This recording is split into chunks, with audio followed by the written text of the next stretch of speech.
Hi, Clinton. Hi Richard, how are you? Yeah, I'm very well, thanks. We got there in the end. We did in the end, yeah. It's been a bit of a marathon, hasn't it? But Yeah, yeah, we finally got there. Good to see you. yeah, likewise. Yeah, I just thought I'd have a quick chat about step exhibitions, making cosmetics, making pharmaceuticals, and Yeah. how people can sort of get the most out of these exhibitions. Okay. To start, can I ask a bit about yourself? You know, how did you end up working for StepX?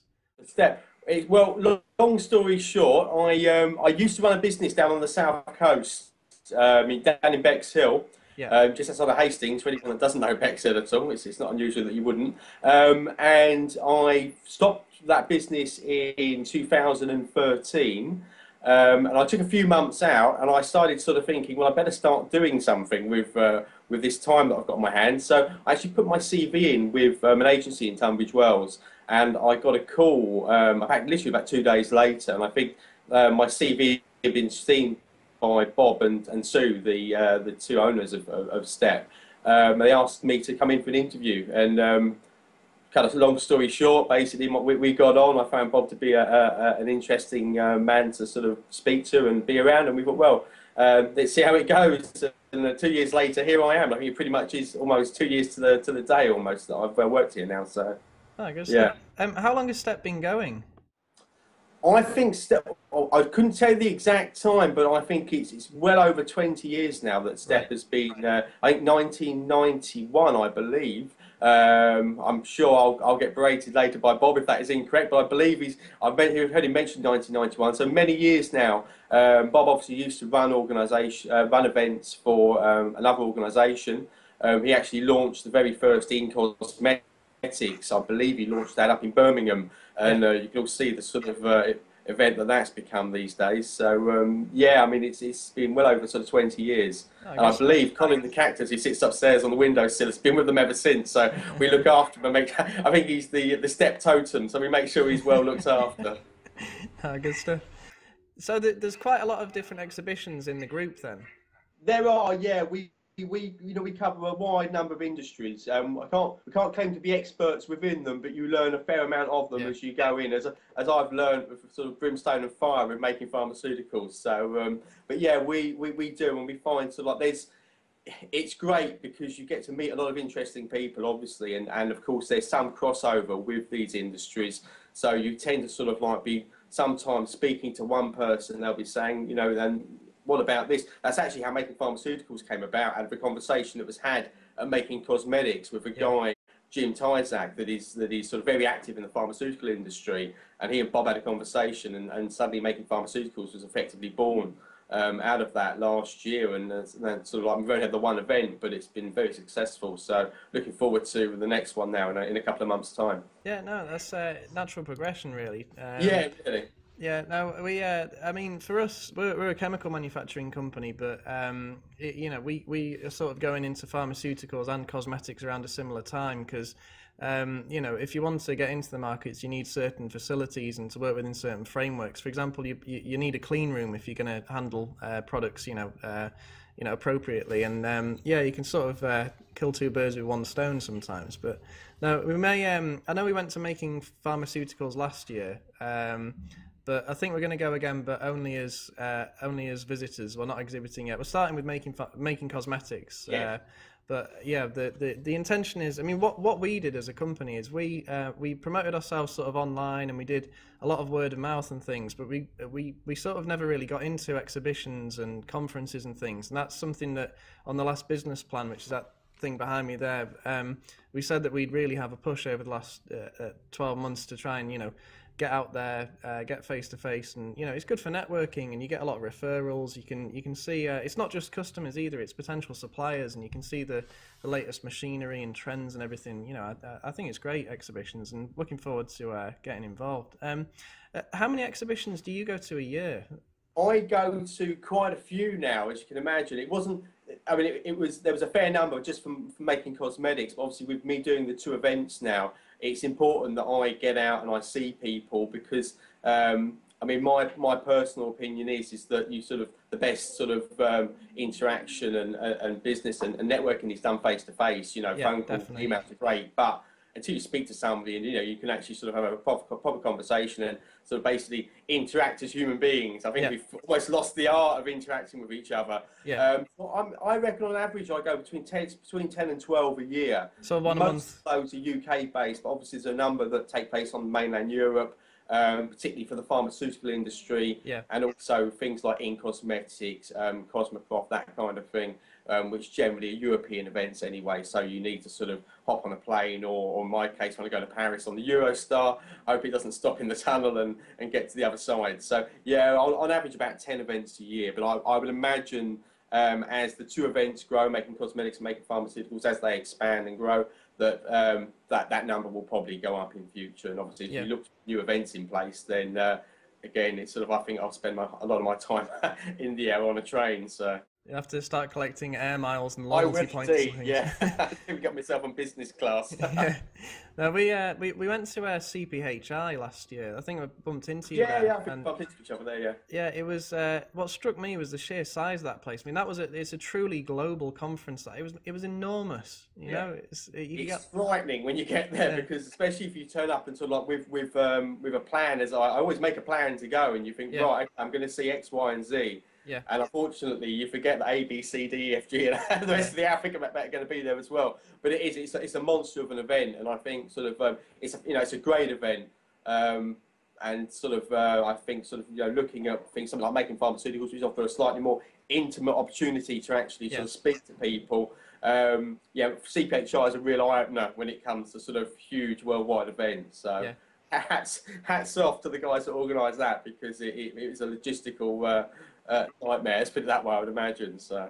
I mean, have you got any tips sort of for people that attend conferences of how you can get the most out of them? You just mentioned that it's good to have a plan when you go rather than turn up cold. Yeah.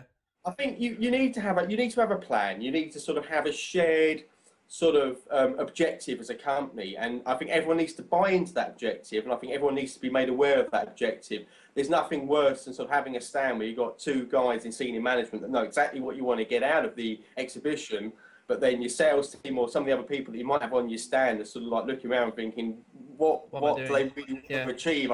I'm not in the loop on this, and I think the more information you impart to your team, you sort of let them know, this is why we're here, this is what we're aiming to do. Now let's all work as a cohesive team, and let's achieve those objectives.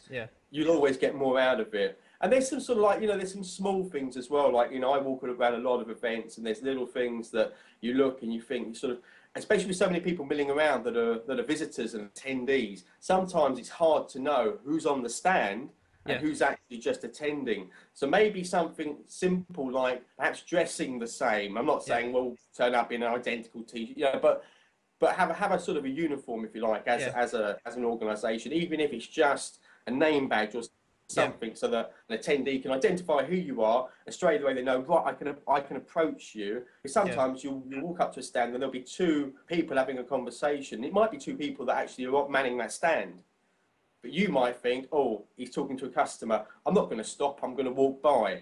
I'm going to go on to the next stand, your competitor's stand, and that's the last thing you want. So what you need to do is make it clear, we're here, we are on this stand, and the one bit of information, sort of thing I would like to impart is, don't try to sell too hard. I think people are too smart these days. They understand when you're trying to sell them something. Be more consultative. Speak to them about what their needs are. Speak to them about what they've come for, what their objectives are, because it's all about first impressions. And the more you talk about what somebody wants out of why they're there, the more chance you've got of actually being able to present the sort of solutions that you've got on offer to them. So that's what I would suggest you do. Yeah, it's about reeling people in rather than trying to, catch them immediately, kind of thing. It is. Don't hit them over the head with a brick bat and then just drag them, and drag them onto the stand. Sort of like make it inviting, make them want to come onto your stand, be there to supply information. They at the end of the day, they've turned up at an event. It's not like you've pitched up outside the houses. They've travelled sometimes many miles to come to this event. Some will have specific objectives in mind, some will have specific products they're looking for and specific services, and it's probably that you can supply that, otherwise they wouldn't be on your stand. But don't scare them away. Just sort of, give them the information, ask them about themselves. Ultimately, we're all human beings, we all know how to speak to each other. Just sort of treat them the way that you'd want to be treated, really. No one wants to be sort of sort of be bombarded with information, but ask good, sensible questions, find out what their needs are, and then you'll then know whether you can fulfil those needs or not. So I think that's the best approach. Yeah, no, definitely. Is there anything that you should avoid? I mean, one thing that I always suggest, I know people say this when they run a marathon, you shouldn't wear new trainers if you're gonna run a marathon, and albeit on a shorter distance. But when you go to a conference or an exhibition, you do a lot of walking around. You're on your feet most of the day, Yeah. and I'd always say to people, don't wear new shoes. And it might sound obvious, but you do see people rocking up in their brand new shoes and like they're hobbling around at the end of it. But is there anything else that you'd suggest that people avoid? Yeah, well, I mean, I think you're right on that. So everyone wants to look smart when they turn up, and I think that is important that you do. But as I say, you also need to be comfortable because it is 2 days on your feet. And as I said, and I'll stress that actually it's 2 days on your feet. One of the things that is really quite disconcerting when you walk up to a stand, even as me as an events organizer, an exhibitions organizer, you turn up to a stand, they don't know who I am. It might be they don't want to necessarily speak to me.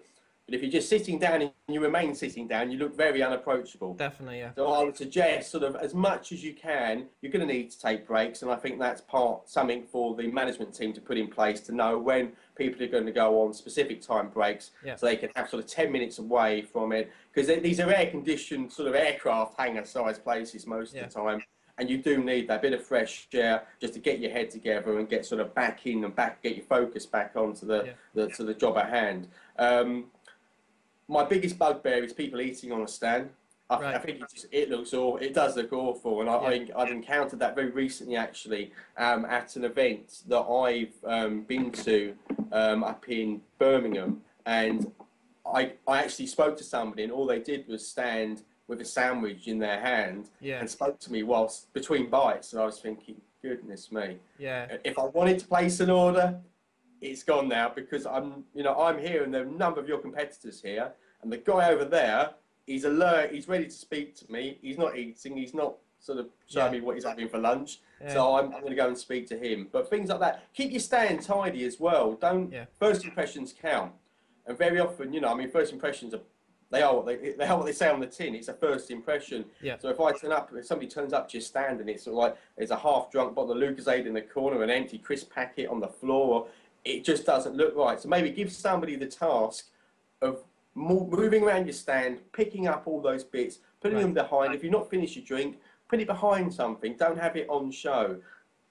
Have your stand looking the same at the end of the second day as it did at the start of the first.